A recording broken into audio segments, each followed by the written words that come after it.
Ya, entonces vamos a partir la clase de hoy en que estamos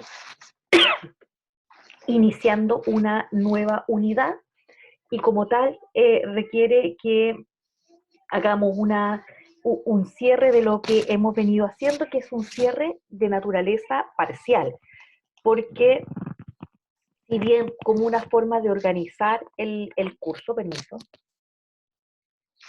como una forma de organizar el curso, hemos optado por dividirlo, así como dividimos el anterior en vocabulario, gramática y ortografía, y que ustedes terminaban finalmente viendo que eran elementos que estaban absolutamente conectados. En este caso, ¿cierto? Estamos en la misma lógica, estamos pensando en estas tres unidades que son lectura, escritura y oralidad posteriormente, pero que ustedes saben que son habilidades que se trabajan de manera conjunta en la sala de clases. No, no podría ser posible pensar en que a nivel escolar, ¿cierto? Voy a dejar la oralidad para el final del año, sino que siempre estamos propiciando situaciones para que los alumnos digan, hablen, y no solamente es un hablar espontáneo, sino que puedan conocer también algunas formas de discursos orales, como la participación en un debate, por ejemplo. Son discursos que también potencian el desarrollo de la habilidad. Por lo tanto, cuando ustedes hicieron su secuencia didáctica, dispusieron de los tres ejes. Tenían que integrar en la secuencia didáctica tanto escritura como oralidad. Y esa era una forma de que ustedes pudieran mirar que efectivamente, ¿cierto? Cuando uno va a las bases curriculares y se mete directamente ahí, eh, sin duda, ¿cierto? Es necesario estar pensando en esta articulación y que además se da de manera espontánea. No podríamos pensar en clases solo de escritura, donde no haya una lectura, donde no haya un texto que de alguna manera genere una situación para la cual nosotros debamos escribir o debamos conversar. Y esa es la lógica entonces que tiene que permear esta unidad que estamos empezando hoy día, que es una unidad que tiene que ver fundamentalmente con ver modelos, teorías y modelos sobre escritura como proceso, que es la que está al amparo de las bases curriculares, y desde allí, ¿cierto?, partir revisando una propuesta didáctica para la enseñanza de la escritura. Denme un minuto que voy a cargar mi computador, que me acabo de dar cuenta que lo tengo cargado pero no enchufado. Ya, ahora sí, ahora sí. Ya. Entonces, para eso, ¿cierto?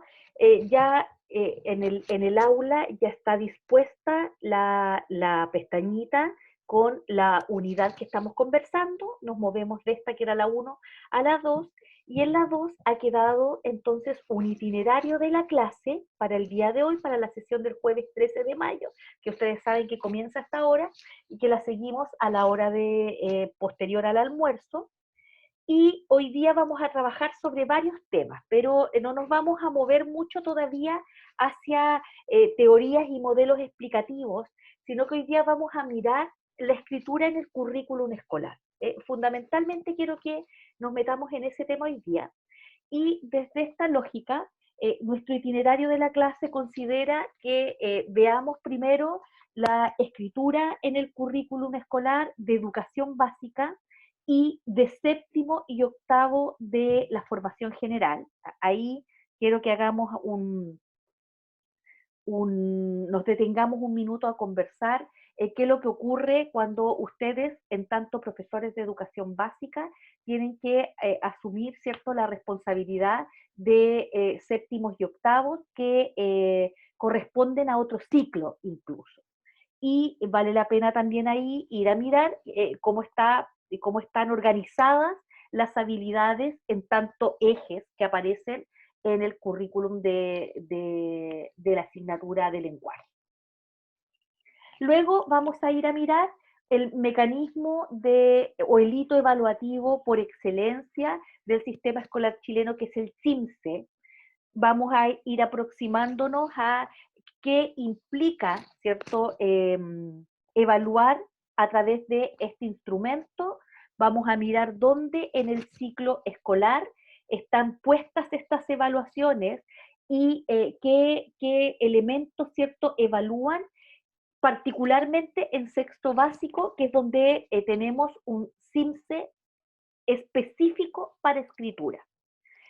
Y desde esa discusión que tengamos acerca del CIMSE, vamos a mirar qué evalúa en concreto un CIMSE de escritura, cómo plantea el tipo de actividades que los estudiantes van a tener que recoger para escribir, y vamos a mirar también entonces muestras auténticas de escritura de niños y niñas de sexto básico en el CIMSE. Esa es la ruta del día de hoy. Cuando dice allí muestras auténticas, si ustedes se fijan, está todo ya linkeado aquí abajo, está el PPT de la clase que yo voy a trabajar ahora, están las muestras auténticas de escritura y están las pautas de evaluación de los textos narrativos para que ustedes puedan tomarlas, recogerlas, leerlas y aplicarlas en estas muestras auténticas de niños que han escrito para el CIMSE y que son ítems que han sido liberados para que los profesores puedan justamente entender el sentido de una tarea de escritura. Eso es lo que vamos a trabajar hoy día. Y una vez que termine la clase, yo voy a activar una carpeta que se llama Lecturas Fundamentales, que así como tuvimos 4 lecturas que fueron los pilares centrales y que nos sostuvieron en la unidad anterior, de las muchas que podríamos haber leído. O sea, aquí literatura sobre comprensión y producción en la etapa específica de educación general básica hay muchísimas.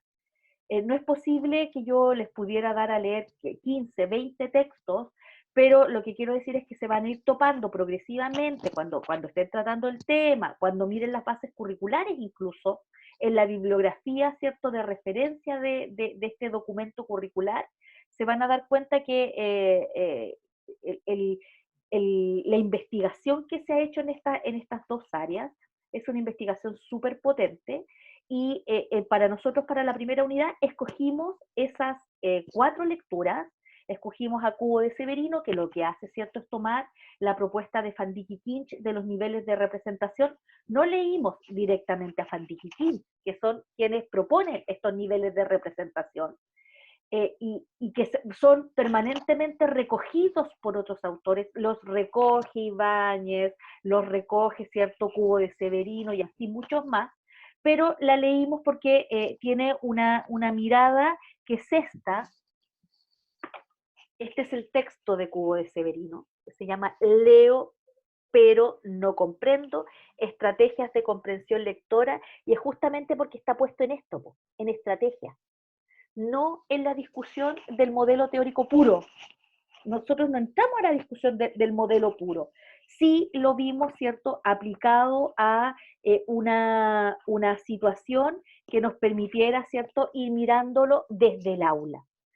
Desde la misma lógica es que escogimos a Solé, que fundamentalmente, ¿cierto?, Solé está pensando en un ejercicio de aula. Si ustedes se fijan, Solé pimponeaba en los capítulos que ustedes leyeron, que no leyeron todo el libro, pimponeaba con la teoría, hablaba de procesos metacognitivos, pero lo que fundamentalmente, ¿cierto?, propone en esos 4 capítulos que a ustedes se les asignó fue mirar cómo desde el aula tú puedes ir empleando estrategias, cómo defines el propósito de la lectura, y ahí aparece complementariamente Ibáñez, que también hace un guiño, ¿cierto?, sobre 2 tópicos, nuevamente sobre los niveles de representación y también sobre el tema de evaluación, ¿ya? El tema de evaluación para hacer una propuesta que es una propuesta para aplicar, o sea, tú la recoges, ¿cierto?, y te la llevas al diseño de procedimientos evaluativos.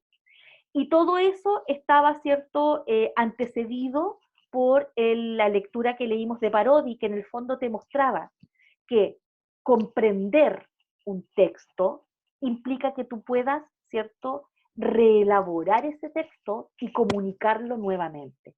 Y ese fue el punto de partida de la aproximación que nosotros hicimos al concepto de comprensión.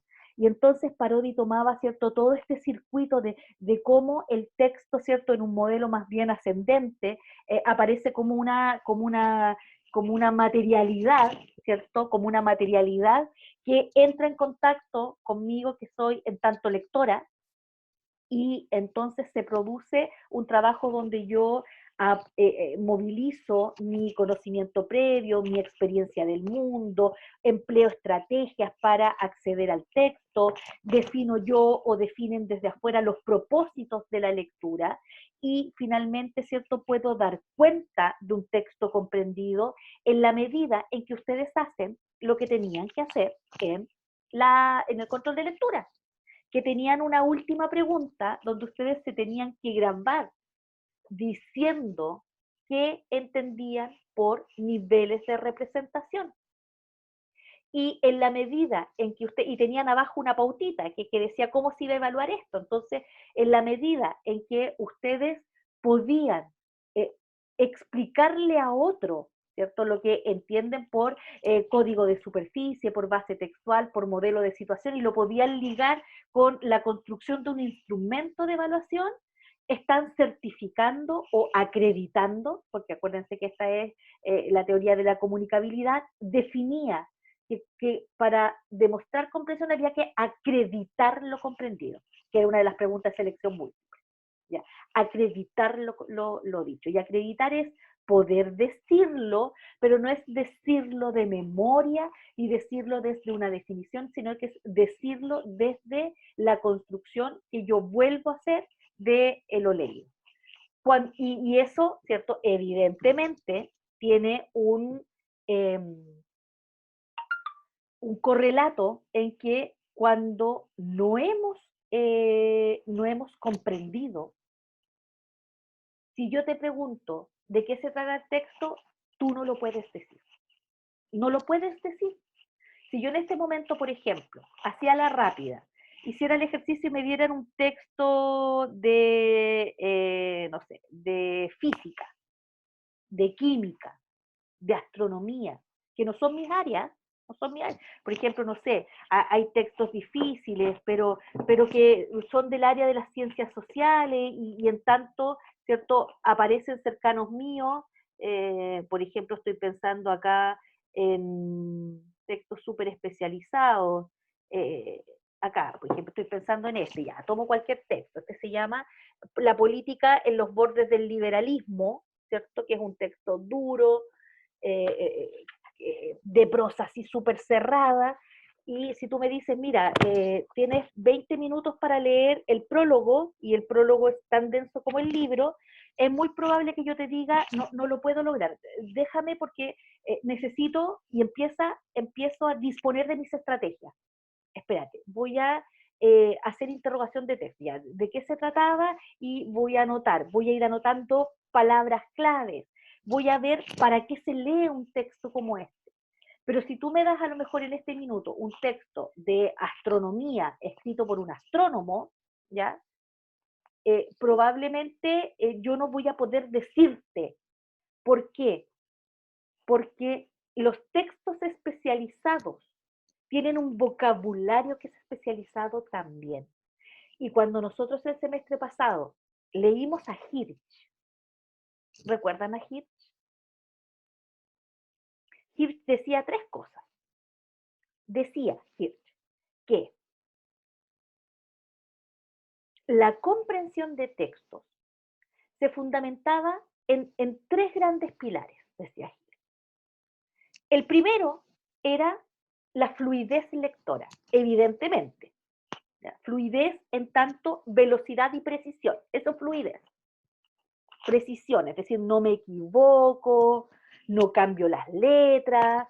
Velocidad, una velocidad que me permita un procesamiento del texto, y a menor velocidad, cuando yo leo, ¿cierto? Muy pegado a la sílaba y leo por ruta. Miren cómo se dispone todo aquí. A medida que yo leo por ruta indirecta, ¿se acuerdan cuál era la ruta indirecta fonológica? ¿Cuál era la ruta indirecta fonológica?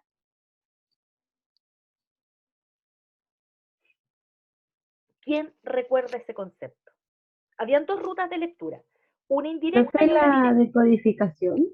donde yo iba decodificando por cada uno de los elementos. Entonces, miren, aquí yo quiero que ustedes puedan visualizar esto. Miren, voy a abrir aquí un Jamboard, debieran estarlo viendo, para meter algunos conceptos que son súper relevantes.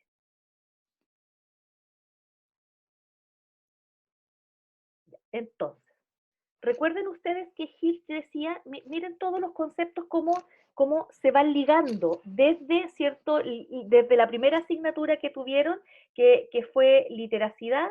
Entonces tenemos aquí, ¿cierto? Comprensión. Parodi dice que comprender es acreditar, ¿ya? Parodi. Comprender es acreditar. Y ya sabemos que solo podemos acreditar aquello que comprendemos, si no, no es posible. Y para comprender y acreditar, no, este no me sirve, para comprender y acreditar, ¿cierto? Solé nos decía, mira, lector estratégico,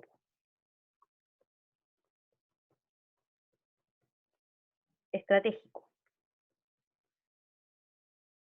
Y decía, además, ¿cierto? Estrategias de lectura. Ya, estrategias de lectura. Uy, no me escribió nada. Estrategias de lectura. Ya, perfecto. Fíjate cómo se va armando esto. Entonces, yo te decía, leer un texto es un acto difícil, sobre todo cuando el tema me es desconocido. Ojo, no es lo mismo leer con los niños un cuento, un cuento. El cuento está planteado en un lenguaje que lo que busca es allanarle el camino al lector. Ningún niño de cuarto básico va a tener dificultad para leer Hansel y Gretel. Ninguno. Habrán un par de palabras por allí, ¿cierto? Que tengamos, por ejemplo, si dice, el papá los llevó en un carromato, ¿cierto? Hasta el bosque y dejó el carromato. Ya, ¿qué es lo que es carromato? Carromato es un tipo de carreta que tiene determinadas características, que es de madera y que era muy típica, ¿cierto? En la Edad Media, ya, carromato. Pero en general, ya, los textos narrativos están pensados para que el lector acceda a ellos. No obstante, nosotros con los niños no solo leemos textos narrativos en el aula, y tenemos que ir minimizando en algún momento la lectura de textos narrativos, qué es lo que leyeron en primero, y lo vienen escuchando desde los niveles de transición, cuando les contaban cuentos, leen en primero, leen en segundo, leen en tercero, leen en cuarto, y progresivamente usted tiene que ir incorporando otros textos. Y entonces, ¿cierto? Leer un texto informativo o tomar el libro de historia y leer, yo el otro día hacía el ejercicio, tomé el libro de historia de segundo básico y decía el patrimonio y hablaba de un viaducto, del viaducto del Mayeco, el libro de historia de segundo básico, decía, mostraba una página y decía patrimonio. Había una definición de patrimonio que es difícil porque patrimonio es un sustantivo abstracto, patrimonio es un concepto que se verifica en objetos, en personas y en lugares, ¿ya? Hay objetos que son patrimonio, no sé, pensemos en el documento de la Declaración de la Independencia de Chile, es patrimonio en tanto objeto. Hay personas que son patrimonio, entonces las tejedoras de Chimbarongo, ¿cierto? Son patrimonio, y hay lugares que son patrimonio. Una parte de Valparaíso es patrimonio. Es un concepto muy abstracto y el libro decía, entonces, el viaducto del Mayeco es patrimonio. Viaducto, patrimonio. Fíjate los dos conceptos. Entonces, ¿qué decía Hirsch? Y aquí es donde yo, ¿cierto? Quisiera volver a que lo viéramos. Hirsch, se escribía I-O-S-C-H. Hirsch decía, comprender involucra, involucra, involucra. Fluidez, bueno, ahí no dice fluidez, fluidez involucra vocabulario y conocimiento del tema. Guarda. Y entonces, el vocabulario tiene que ver con la comprensión, sí, con la lectura y con la escritura. Y de la mano de Hirsch leímos a Stahl con este bellísimo texto que decía, las palabras se aprenden por múltiples repeticiones. ¿Te acuerdan cuántas repeticiones decía él? 12 mínimo. 12 mínimo. Las palabras se aprenden por múltiples repeticiones. Ya. Y entonces, eso es vocabulario. ¿Y qué más decía Hirsch? Volvamos al cuadrito de Hirsch. Dice, leer involucra fluidez. Ya, y yo te digo, era lo que yo les estaba preguntando. Y entonces, fluidez es leer con velocidad y precisión. Eso significa fluidez lectora. ¿Ya? Precisión.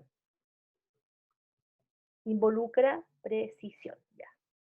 Y yo te decía entonces, claro, un niño que no lee con fluidez tiene muy pocas posibilidades de comprender texto.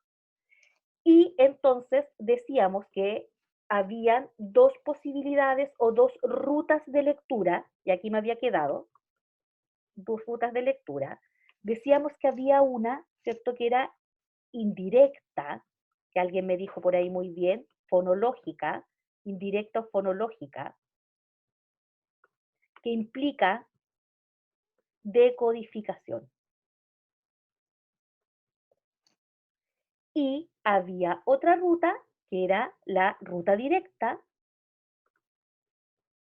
o léxica, en que se lee la palabra como un todo. ¿Qué tiene que ver esto con vocabulario? Que cuando las palabras son desconocidas para los niños, evidentemente, ¿cierto?, van a requerir. Piensa un niño de segundo básico leyendo patrimonio, patrimonio. Por lo tanto, si estamos diciendo que, esto lo vamos a poner ahí, si estamos diciendo que leer es acreditar, yo puedo decir lo que comprendí. Y para poder decir, para poder hacer esa acreditación, tengo que desplegar un conjunto de estrategias. Mirar cuál información es de un nivel, ¿cierto? ¿Cuál información requiere que yo haga inferencias?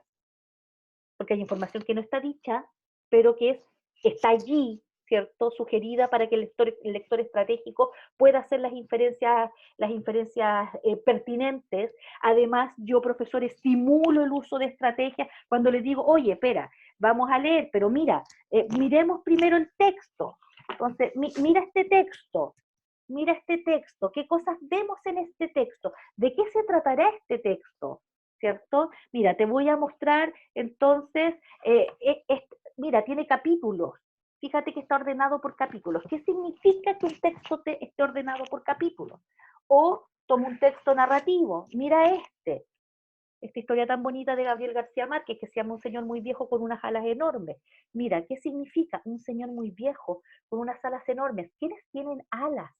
Los hombres pájaros, los ángeles, ahí te muestro el grabado completo. Fíjate que hay un niñito que lo está tironeando y mira, esto no se parece como a nosotros nos imaginamos que son los ángeles, ¿ya?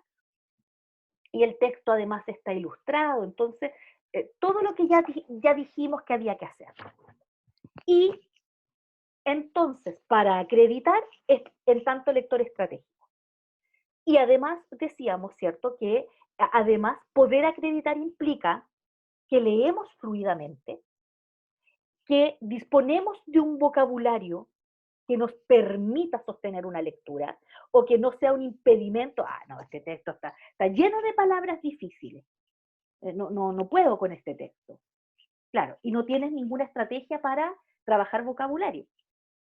no sabes usar el diccionario, no sabes usar, no puedes mirar la palabra a ver si puedes descomponerla para ver si hay un prefijo que te dé alguna idea de lo que significa, ¿cierto? Esta palabra, yo digo, estatuario, estatuario, estatuario, es como de estatua, ¿no?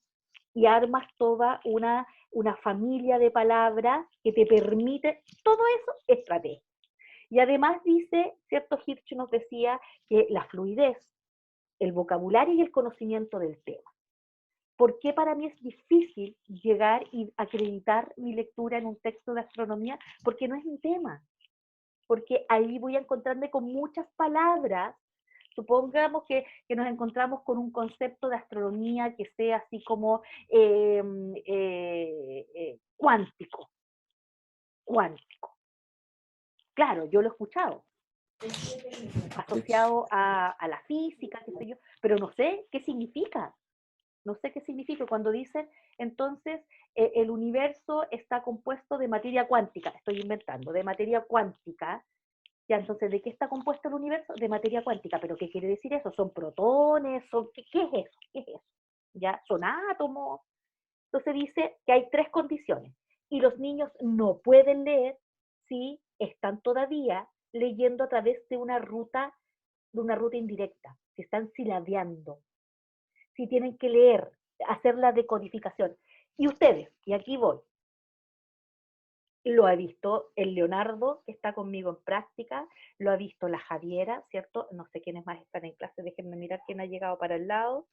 Me imagino que la Francisca, todos lo han visto, ¿ya? Han visto que los niños están en cuarto básico. ¿Y cómo es la lectura? ¿Cuál es la experiencia que han visto? La Antonella lo ha visto. ¿Qué es lo que han visto ustedes? ¿Qué han visto? ¿Cómo leen los niños? En los cursos donde están Silábicamente. silábicamente. De hecho, el Leo que está aquí tiene niños no lectores, ¿cierto, Leonardo? Y que los está haciendo, les está enseñando las letras. Y el Leonardo está en, tengo aquí mi torpedo, siempre para saber, para no equivocarme nunca en los cursos en que están asignados. El Leonardo está en cuarto básico.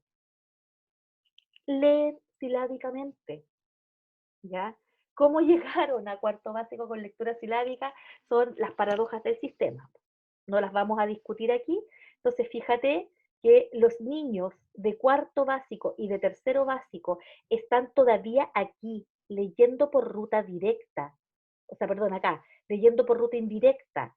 Y resulta que si vamos para atrás, Hirsch te decía, para poder comprender un texto necesitamos leer fluidamente, que implica velocidad y precisión. Y entonces seguimos para atrás y decimos entonces que Parodi decía que comprender es acreditar, pero los niños están aquí haciendo su esfuerzo, están juntando letras, están juntando letras. Por lo tanto, ¿qué te sirve para esto? Ya, vamos a pensar en qué es este lector estratégico de Solé. Y este lector estratégico es aquel que logra visualizar el propósito, primero que todo. Profe, Dígame, dígame. de hecho, no sé si usted vio o el resto de mis compañeros el documental de Mega Noticias, que había niños de tercero básico que se ponían a llorar porque todavía no aprendían a leer, porque es como algo innato que quieren aprender ellos. Sí, pues. No, no lo vi. ¿Cuándo lo dieron? Quiero buscarlo. ¿Cuándo lo viste? Hace como 1 o 2 semanas atrás, Ya, está en el Instagram de Mega Noticias, ya. Lo voy a pero buscar. se nota mucho, Sí, pues. se nota mucho la frustración de los niños porque es algo que ellos quieren aprender. De hecho, una niña que todavía no sabe leer, que lee silábicamente, con Gustavo nos dijo que ella quería aprender a leer para leer cuentos. Mira, pues. Oh, se me pone la piel de gallina cuando te estoy escuchando ahora. La Javiera dice, yo lo vi también. Y una fundación los ayuda a leer con voluntarios. Sí, pues hay una fundación. ¿Cuál es esta? Porque hay como 2 o 3 fundaciones que reclutaron voluntarios en todo Chile, estudiantes de pedagogía, muchos de ellos. De hecho, la Pamea Rey está se inscribió y es como tutora también de lectura. porque tenemos una enorme cantidad de niños que está en estos cursos y que no lee fluidamente, o sea, ni siquiera leen algunos de ellos. Y hay varios fenómenos ahí, yo lo he conversado harto con los chiquillos en práctica. Hay una mirada hacia atrás que, eh, que es una mirada histórica. Hay un factor histórico en por qué estos niños no están leyendo. Y el factor histórico es que muchos de los que están en tercero básico no han tenido un año regular de clases. Ni uno. Porque partieron el año 2000, esto lo saben, y me excusarán mis estudiantes en práctica porque ya lo escucharon, tuvieron un 2019 con un extenso paro de profesores que fueron cerca de 60 días o 90 días de paro. Cuando volvieron al colegio, vino el estallido social, ahí se les fue un año. Las clases se suspendieron, recuerden ustedes que ese año las clases se suspendieron en la universidad, hubo toque de queda, y el país no estaba preparado para la virtualidad, entonces se terminó ese año como se pudo. ¿Cuántas horas de clase tuvieron esos niños ese año? Poquísimas. Son 1.800 horas de clase anuales, para que ustedes lo sepan. 1.800. Son 38 semanas de clase, con 38 horas semanales para los colegios con jornada escolar completa y 41 semanas o 42 semanas para los colegios sin jornada escolar completa. ¿Cuántas semanas habrán tenido en total? 10 semanas de clase. Estaban en primero básico. Segundo básico, pandemia. Muchos colegios recién el segundo semestre se ordenaron para poder atender a sus estudiantes. 2020, tercero básico, otra vez pandemia, otra vez escuelas cerradas, 3 años.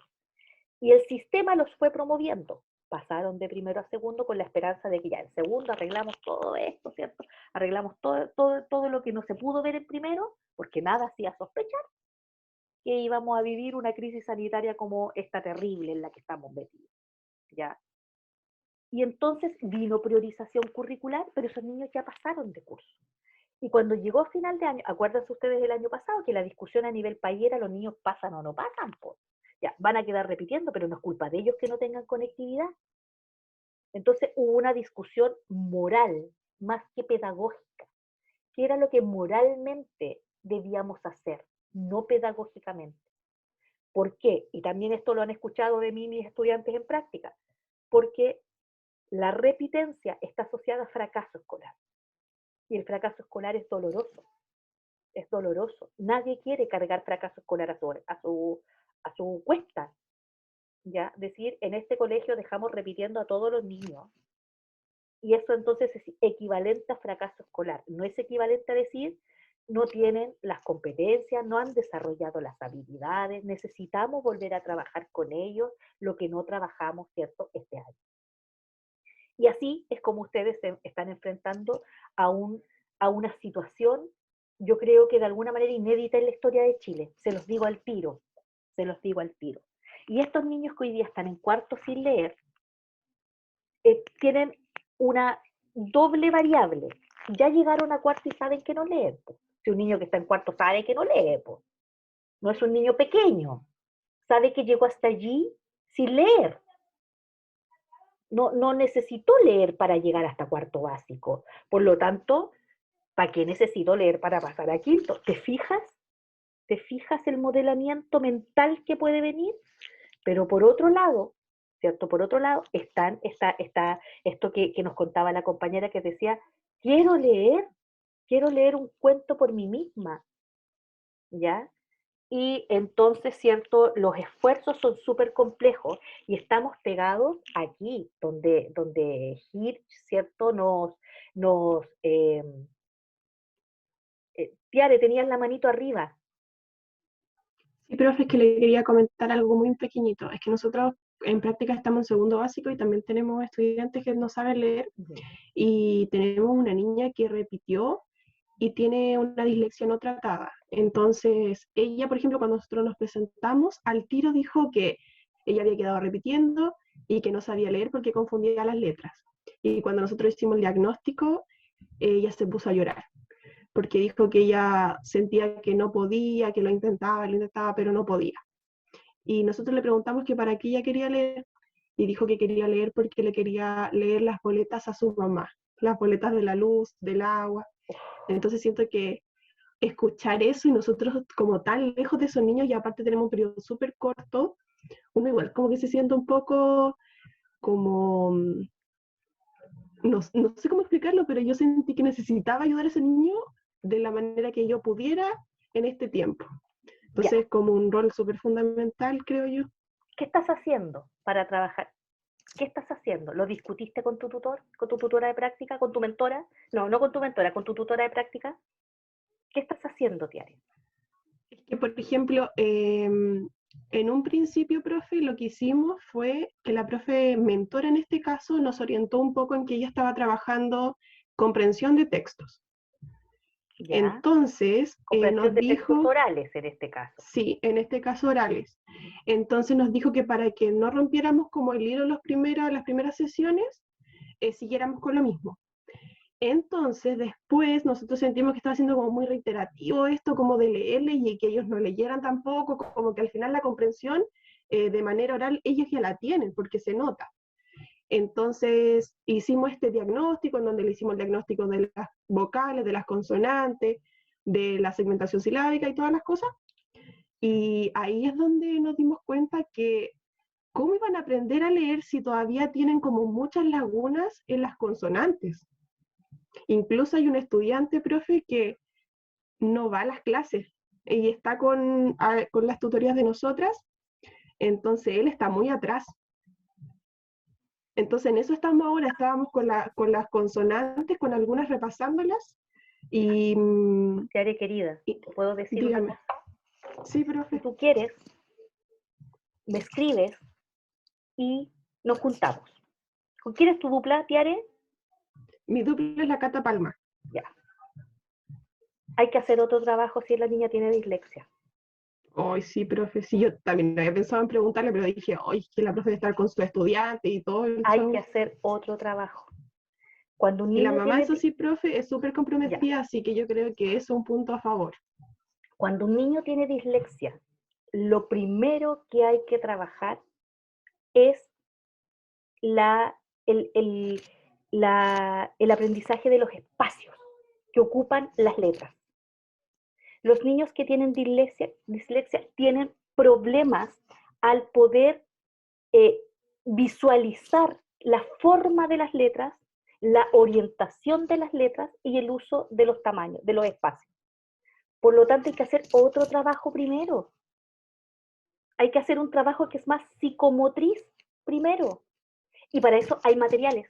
Está el organito, que, si, mira, yo te lo digo, Tiare, tengo súper poco tiempo en la vida, pero no puedo quedarme sin que tú me digas, profe, ahora juntémonos un ratito y lo discutimos. Para que tú después le cuentes a tus compañeros acá en este curso cómo se trabaja con un niño que tiene dislexia. No se trabaja sobre textos así directamente. Hay otros problemas, porque la dislexia, para que todos ustedes sepan, es un problema que afecta a la lectura, que es un problema que no tiene tratamiento en términos de que tú no te vas a mejorar porque tiene que ver con una conformación del cerebro en particular. Por lo tanto, el trabajo que se hace con los niños disléxicos, que tienden, por ejemplo, a invertir las letras y los números, es un trabajo que tiene que ver con la orientación, con el uso de la orientación espacial. Y para eso hay materiales. Entonces, Tiare, te lo dejo ofrecido. Ya, profe, sí, no me voy a perder la oportunidad, así que me voy a contactar con usted así Ya, nos juntamos. nos podemos juntar mañana, 20 minutos, yo te explico cómo se trabaja, algunos materiales, y tú ves la manera en que esos materiales, ¿cierto?, los pongas en online, ¿ya? Los pongas en online. Entonces, puedes pedirle a la mamá, mamá, téngame marcado el cuaderno, así, de esta manera lo quiero, y sobre eso voy a trabajar yo, ¿ya? Ya, profe. Ya, ok, ya, fíjense todos estos problemas. Entonces, miren, yo vuelvo acá. Aquí están básicamente, ¿cierto? El tema de lo que era comprensión.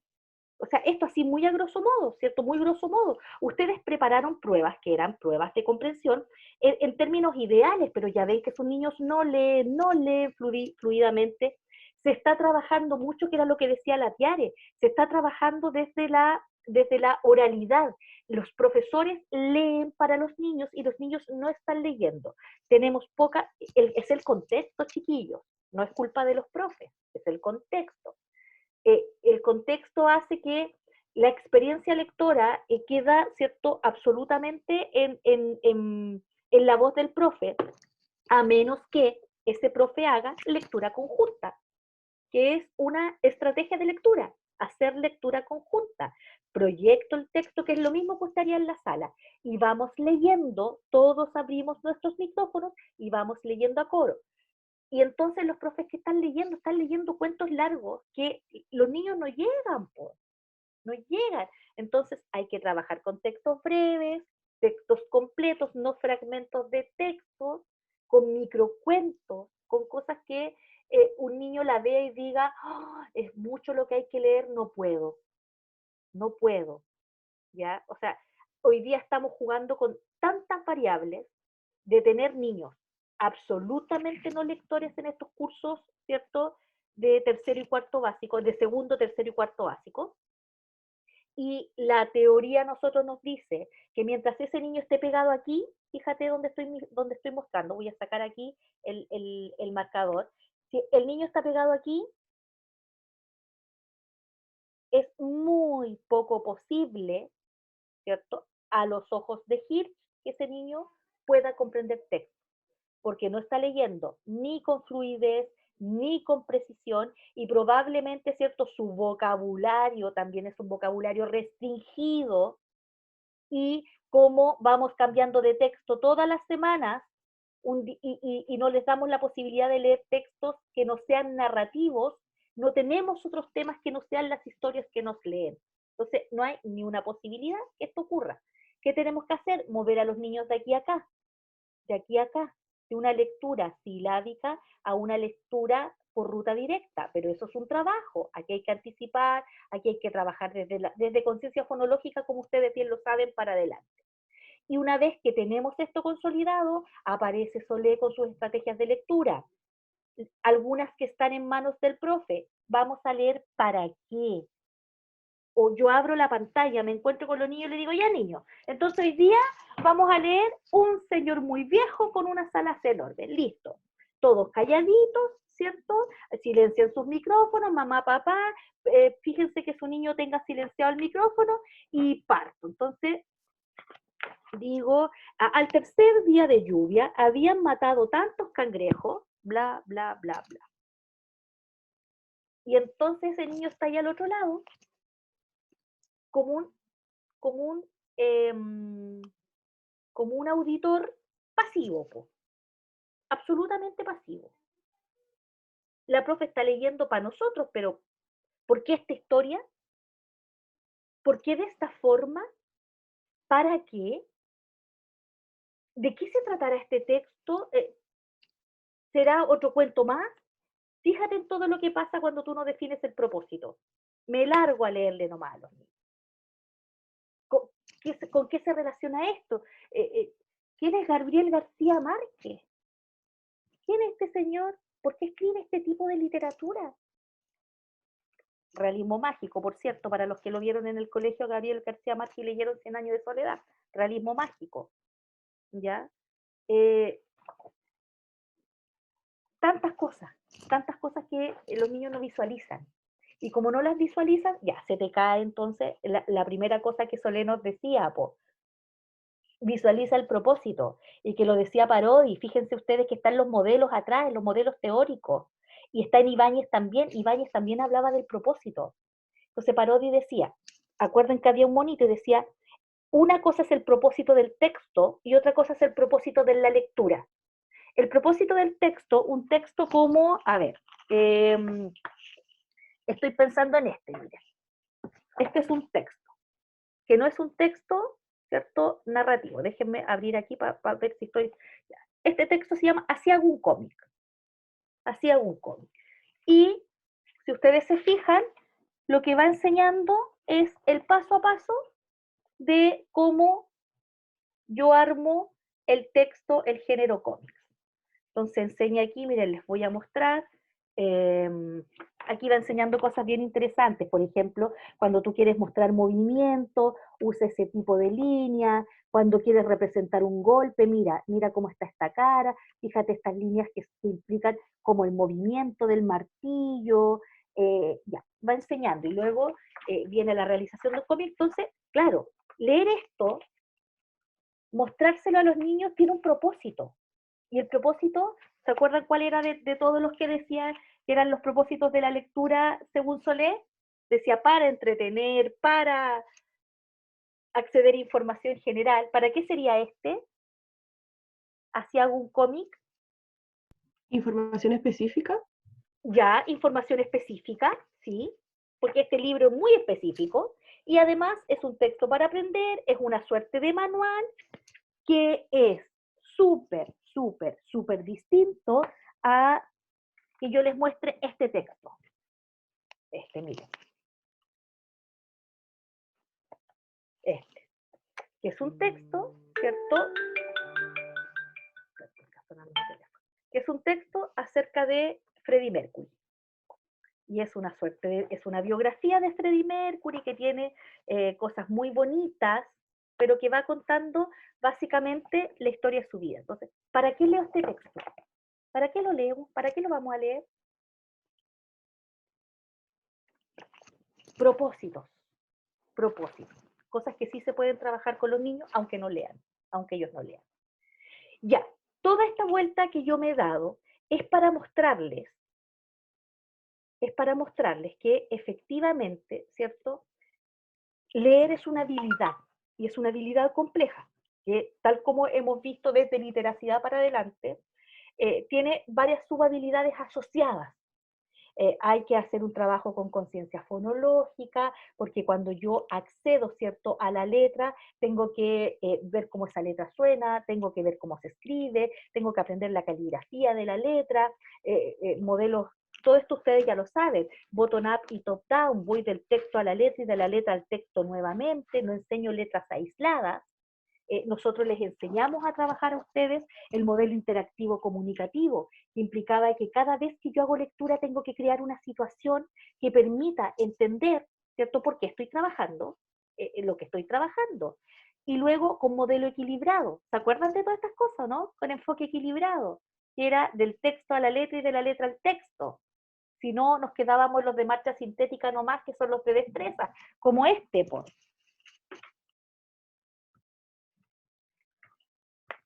El silabario, pues, mira, el silabario. Y los niños no están trabajando con el silabario en el colegio hoy día. Entonces, esa misma mirada es la mirada que yo les pido a ustedes que eh, eh, los ilumine cuando empecemos a ver, ilumine no es una palabra muy académica, pero ustedes me entienden a lo que me refiero, cuando empecemos a ver escritura, porque escribir es un proceso complejísimo, complejísimo. Y probablemente el niño que usted atiende, que está haciendo lectura silábica, probablemente tiene menos todavía posibilidades de hacer escritura caligráfica, o sea, caligrafiar las letras. Y probablemente, ¿cierto?, estamos al nivel en que muchos niños hoy día en tercero o cuarto básico escriben su nombre y un par de palabras que tienen las consonantes que están en la primera frecuencia, que son la después aparece la B corta, otra vez, por frecuencia, ¿cierto? Las que más aparecen reiterativamente en las palabras de nuestro idioma, eso es una frecuencia. La última que se enseña es la K de kilo, porque las palabras con K que nosotros tenemos en nuestro idioma son poquísimas. Y las que aprende un niño en el colegio serán 4, kiwi, kilo, kilómetro, ¿ya? No se me ocurre ninguna otra en este minuto, ¿ya? Kawaii, ahora como los niños dicen kawaii, ya todo es súper kawaii, kawaii es con K. ¿Ah? ¿Cuál dijiste? El que El ketchup, que además es un anglicismo, po, no una palabra igual que kawaii, po, que para mi hija todo es kawaii, kawaii es con K, entonces a lo mejor ahí se nos viene una nueva palabra. Entonces, esa misma lógica es con la que vamos a mirar escritura, considerando que es un proceso complejo, pero vamos a mirar a la hora siguiente cuántos objetivos de aprendizaje hay en las bases curriculares de escritura. Son muchos, muchísimos. Por lo tanto, no hay cómo soslayarlo. Y ustedes, cuando hicieron su secuencia didáctica, lo integraban con bastante facilidad. Yo me di cuenta de eso. Con los que trabajé, ¿cierto?, en las tutorías, yo me di cuenta que ustedes no tenían problemas para pasar de la lectura a la escritura. Y tampoco se lo cuestionaban. No había nadie que dijera, oye, ¿será pertinente que escriban? No. Era cómo lo hacemos para que quede bien conectado con la actividad anterior. Y eso es didáctico, es de la secuencia didáctica, no es de el cuestionamiento a si escribían o no. Y para ustedes era súper natural que los niños en este momento o escribían una carta, o escribían una postal, o escribían, ¿cierto?, acerca de los personajes, o reescribían el final de la historia, o escribían un final alternativo. Eso apareció, emergió. Y eso así es como está mostrado en las bases curriculares.